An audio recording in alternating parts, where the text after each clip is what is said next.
Hello dear partners, my name is Katerina Neiko. I'm a project manager in non-governmental organization Agricola Ukraine. Let me present our webinar, our module Product Innovation, which we developed in the framework of the project Efeb network. During the webinar, I will present the following topics. Product eco-innovation and eco-design, product lifecycle analysis and management, sustainable sourcing of raw materials, and product chain assessment. We will speak about the role of triple helix partnerships, government research bodies and private sector, European Research Infrastructure Consortium. We'll speak about knowledge and innovation communities, eco-friendly certification systems, including the European Union Flower Scheme, marketing to the target groups, and training of and communication with employees, and some examples. Product eco-innovation and eco-design. Product eco-innovation, it's a product that is novel to the company and which results through its life cycle in a reduction of environmental risks, pollution and other negative impacts of resources use, including energy use, compared to relevant alternatives. Eco-design.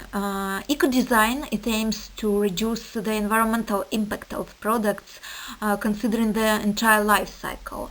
Eco-design can improve the environmental performance of products, starting from the systematic and early integration of environmental considerations in the design phase, without compromising the other properties of the product.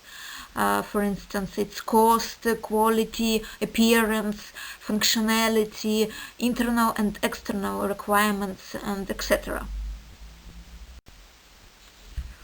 In 2009, the European Union presented its Eco-Design Directive.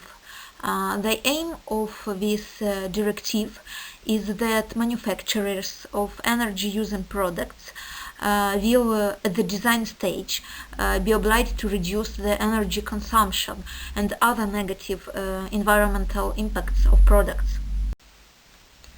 The directive's main aim is to reduce energy use, and it is also aimed at enforcing other environmental considerations, including water use, materials use, polluting emissions, waste issues, and recyclability.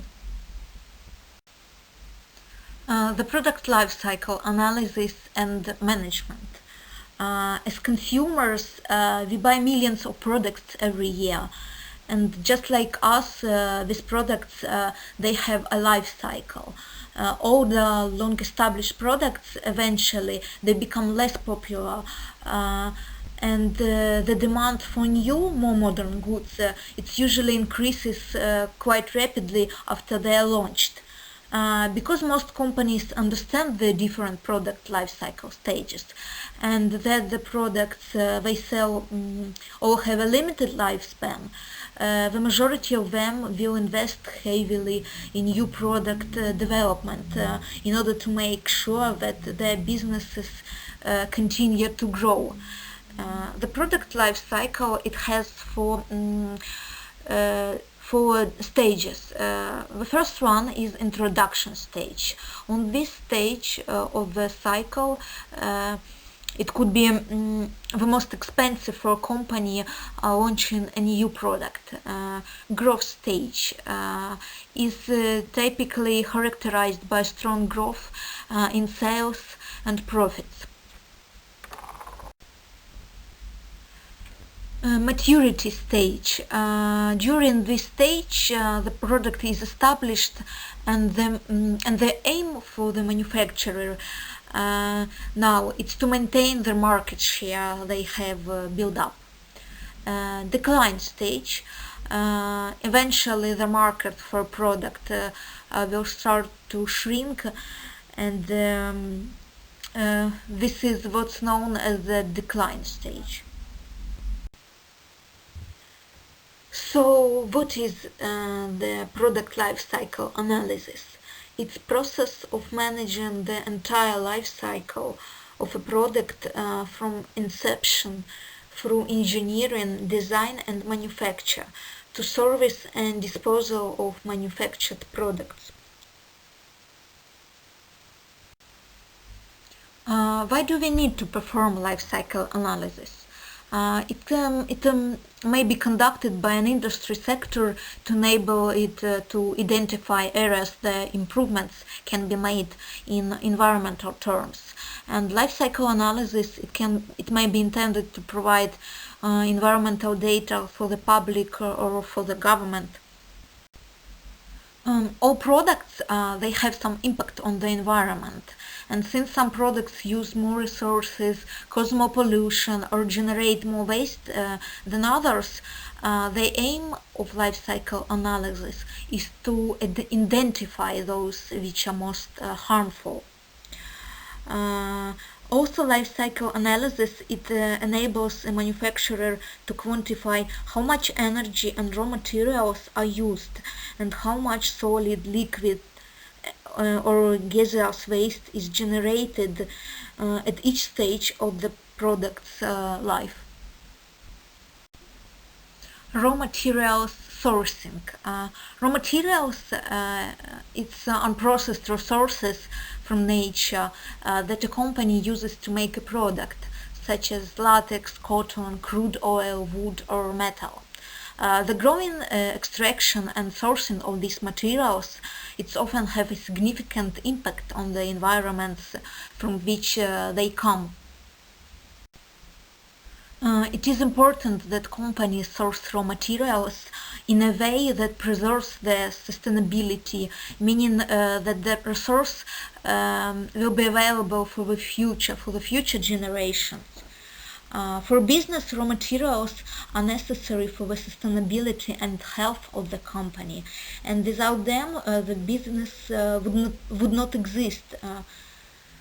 And by striving for sustainability and environmental protection, companies are protecting their business assets. Companies do this first through environmental management. A socially responsible company makes sure that none of its policies and practices create a situation where raw materials sourcing or use harms the environment or adversely impacts the sustainability of raw material supplies. Raw material sourcing case study of the Kering Group.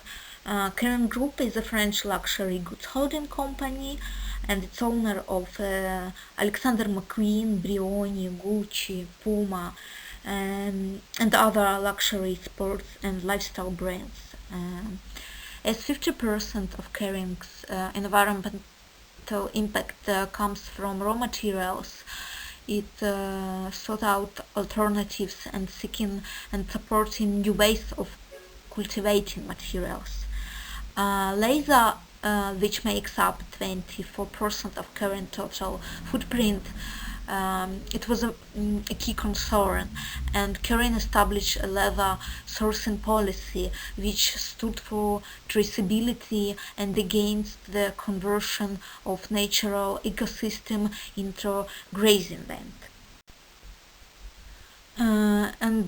Gucci worked with Eco Age Green Carpet Challenge and to create a zero deforestation handbag with sustainable leather from Brazil, including an information card in each bag, and this card it's telling the consumer the story of the leather, and the company reached 91% of its target for luxury bovine leather. Carrying is 99% toward its goal of eradicating PVS from its collections, and its brands have sourced alternative plastics. For instance, Stella McCartney, they don't use leather, and they started to begin Eco Alter Napa. It's coating derived from vegetable oil instead of harmful petroleum. In 2012, Kering Group aimed to have all of its gold and diamonds sourced in a way that doesn't negatively impact local communities or ecosystems. And the group is 15% of the way towards fulfilling this target. Kering worked to promote certification and verification for artisanally mined gold, helping to support the livelihood that 200 million people rely on. And also Kering aimed for 100% of its packaging to be derived from sustainable forests with at least 50% recycled materials used. And the group is 81% towards its goal. Bottega Veneta, which belongs to the Kering Group, this company has been sourcing its paper from Hanna since 2013. This is a project that plants trees for paper around rice fields, working against climate change while also helping local farmers see better profits. Kering has seen an 11% reduction in carbon emissions, reaching 44% of its goal. The group has lowered its waste by 16%, achieving 64% of its target, and its water use has dropped by 19% over the past 4 years. And it's 79% of the reduction it aimed for. Since 2012, Kering has grown the amount of renewable energy it purchased by 4.5 times, and by 2015, almost a quarter of its total energy came from renewable sources. Now we will talk about European Union policy and strategy for raw materials. In 2008, the European Commission developed and adopted a raw materials initiative. This initiative, it has a strategy, and this strategy, it has three main pillars. The first one is fair and sustainable supply of raw materials from global markets. The second one is sustainable supply of raw materials within the European Union. And the last one is resource efficiency and supply of secondary raw materials through recycling. The role of triple helix partnerships. The nature of the triple helix is to create an innovation environment which is conducive to knowledge production and transformation in science and technology through the interaction of university, industry, and government. University, industry, and government cooperation, it has a central role also in European Union innovation policies, such as Innovation Union Flagship Initiative or the Europe 2020 strategy, and is perceived as a solution to the innovation emergency that Europe now faces. And the European Regional Development Fund and the European Social Fund, they allocate significant funding for these objectives, and several European Union initiatives, they have been designed for this purpose, such as the European Union Business Forum, the Knowledge Partnership, the Knowledge and Innovation Communities, the European Institute of Technology, and others.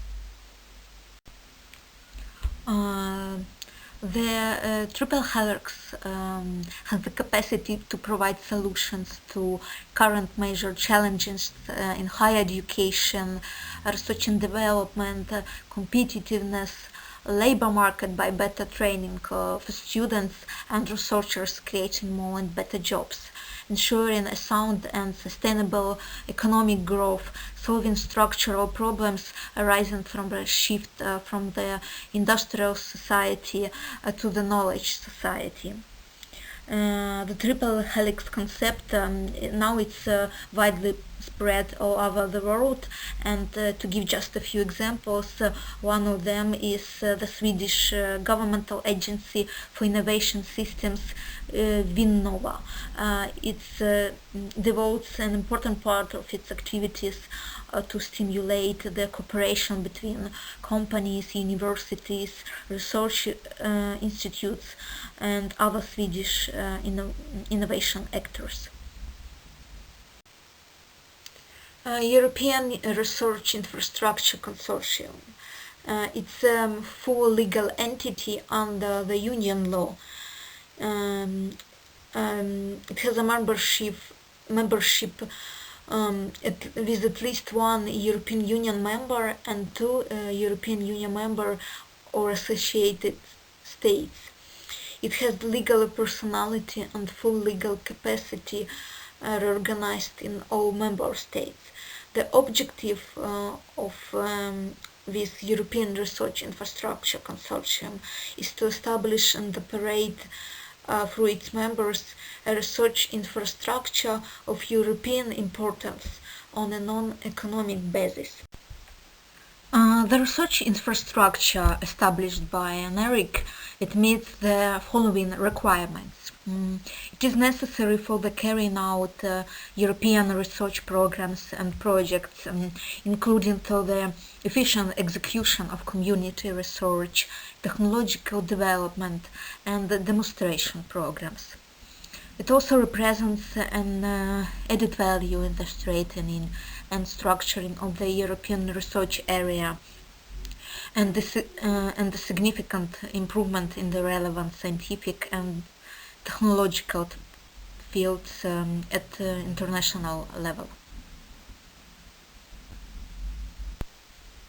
Effective access is granted to the European research community, composed of researchers from member states and from associated countries. It contributes to the mobility of knowledge and researchers within the area and increases the use of intellectual potential through the Europe. It contributes to the dissemination and optimization of the results of activities in community research, technological development, and demonstration. Europe's knowledge and innovation communities. They coordinate cooperation between higher education institutions, research institutes, and the private sector across countries to train the next generation of European researchers and entrepreneurs, and conduct research and take its innovative results to the market. The European Union launched three knowledge and innovation communities: climate, European Institute of Innovation, Technology, Information and Communication Technologies, and Energy, and they were launched in 2009. Since then, more than 1,000 students they have been trained, and more than 100 startup companies have been established. Climate Keys, it aims to provide the people, products, and leadership to confront the climate challenge globally, and by driving innovation for climate change mitigation or adaptation, help shape the next global economy. InnoEnergy is tackling the need for new technology for sustainable energy, and the climate neutral Europe, and developing new energy products, notably alternatives to fossil fuels. And the last one, European Institute for Innovation, Technology, Information and Communication Technologies. This knowledge and innovation community is building information and communication technologies talent through higher education programs that promote innovation and entrepreneurship. And it's co-located centers bring people from different countries working in 6 focus area. It's smart spaces, smart energy system, health and well-being, digital cities, future media and content delivery, also intelligent mobility and transportation systems. And now I will present eco-friendly certification systems. The first one is called European Union Eco-Label. It helps to identify products and services that have a reduced environmental impact through their life cycle, from the extraction of raw material through to production, use and disposal. And recognized through the Europe, UEC label is a voluntary label promoting environmental excellence which can be trusted. And this scheme is a commitment to environmental sustainability, and the criteria have been developed and agreed upon by scientists, NGOs, and stakeholders to create a credible and reliable way to make environmentally responsible choices. As I told before, the scheme is voluntary, but hundreds of companies across Europe, they have joined up because this eco-label it's a competitive edge and commitment to the environment, and customers can rely on the logo because every product is checked by independent experts. The second one is called LEED certification. The sustainability of a building is measured by the terms of whether it is constructed with eco-friendly materials, or these machineries are run by the natural and environmental resources, or it makes proper use of the energy available.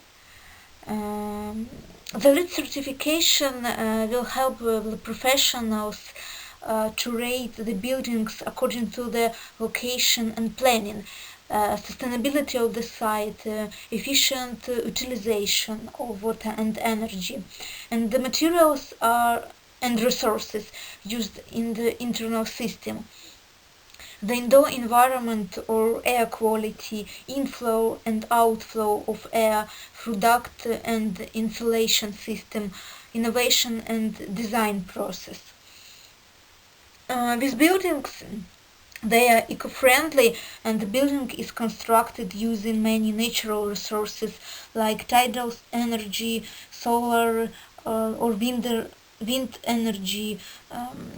As these natural resources, they are abundant and free of cost, the cost of construction of the building is lower compared to the buildings which built with fuel energy.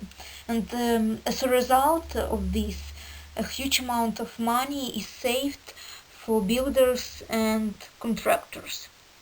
So this is about this LEED certification. Marketing eco-innovations to the target group. Marketing eco-innovation, it involves changes in product design or packaging, product placement, product promotion or pricing. And it involves looking at what marketing techniques can be used to drive people, to make them to buy, use or implement eco-innovations.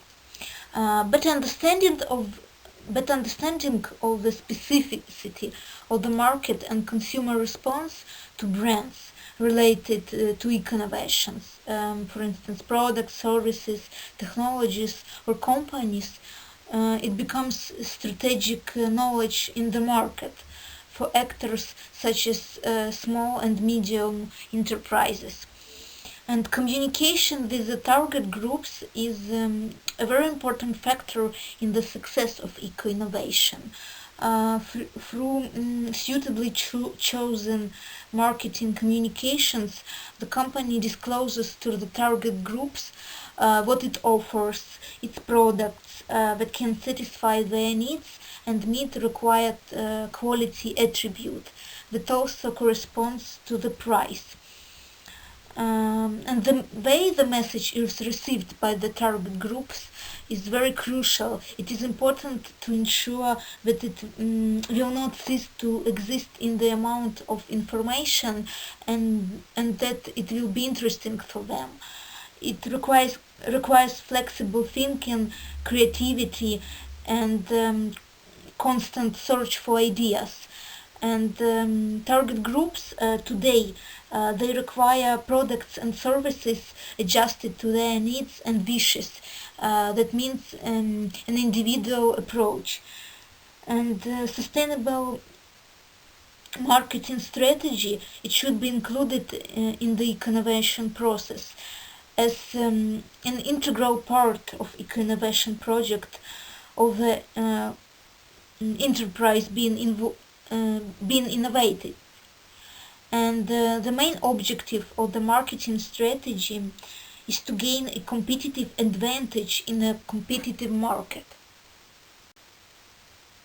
The most important determinants of consumer purchase decisions are price, performance, quality of the product, and of course faith in the brand. The achievements of marketing strategy they can be measured by indicators such as sales, market share, profits, share prices for this special eco-innovation. And business competitiveness is conditioned by the innovation ability not only of products but also of processes. And enterprises, therefore, they have started to move attention from product quality to effectiveness of internal business processes. Training and communication with employees. The main goal of the training of employees is to engage them in innovative thinking and actions. There are many methodologies to be considered. The first one is design thinking. It's a method of solutions, business and other tasks which based on creative rather than analytical approach. And the main feature of the design thinking is a creative process in which sometimes the most unexpected ideas they lead to better problem solution. The next one is theory of inventive problem solving. It's a method for defining and resolving some difficult contradictions that stand as barriers to product, process, and business innovation. And today, this method is used to generate creative solutions in a variety of corporate settings under a variety of circumstances. Approach innovating with purpose. It encourages employees to understand real problems and then to work towards creating a solution. The key to innovating with purpose is that employees they develop the skills to frame problems in the first place and then better understand the viability and path to implementation of their best ideas. Lean thinking, Lean thinking, it's a business methodology that aims to provide a new way to think about how to organize human activities that to deliver more benefits to society and value to individuals while eliminating waste. Lean thinking is a systematic method for elimination of waste within a manufacturing system. And essentially, lean is centered on making obvious what adds value by reducing everything else. And lean philosophy is derived mostly from the Toyota production system. Mm, and on this example of the Toyota company, we can see its steady growth from a small company to the world's largest automaker. And let's see some commonly mentioned goals which Toyota company is trying to reach. First one is to improve quality. That to stay competitive in today's marketplace, a company it must understand its customers' wants and needs and design processes to meet their expectations. The second one is eliminate waste. It means that waste is any activity that consumes time, resources, or space, but it doesn't add any value to the product. Or the third goal is to reduce time. Reducing time it takes to finish an activity from start to finish is one of the most effective ways to eliminate waste and lower costs. And the last one goal is to reduce total costs. To minimize cost, the company it must produce only to customer demand, and other production increases the company's inventory costs because of storage needs. These 7 wastes that improve overall customer value. They are transport. It means moving products that are not actually required to perform the processing. Inventory waste. It means that all components work in process and finished product not being processed. Motion. People or equipment moving or walking more than is required to perform the processing. The next one, waste, it's waiting, because waiting to the next production step, interruptions of production during shift change. The next one is overproduction. It means production ahead of demand. Other processing. This waste it's resulting from poor tool or product design creating activity. And the last one, waste, is defects. It means the effort involved in inspecting for and fixing defects. Lean implementation is focused on getting the right thing to the right place at the right time and in the right quantity that to achieve perfect workflow while minimizing waste and being flexible and able to change.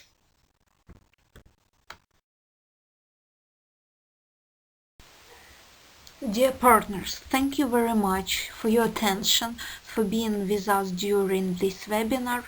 And if you have any questions, please contact us. Here you can see our contact details. Thank you once again. Goodbye.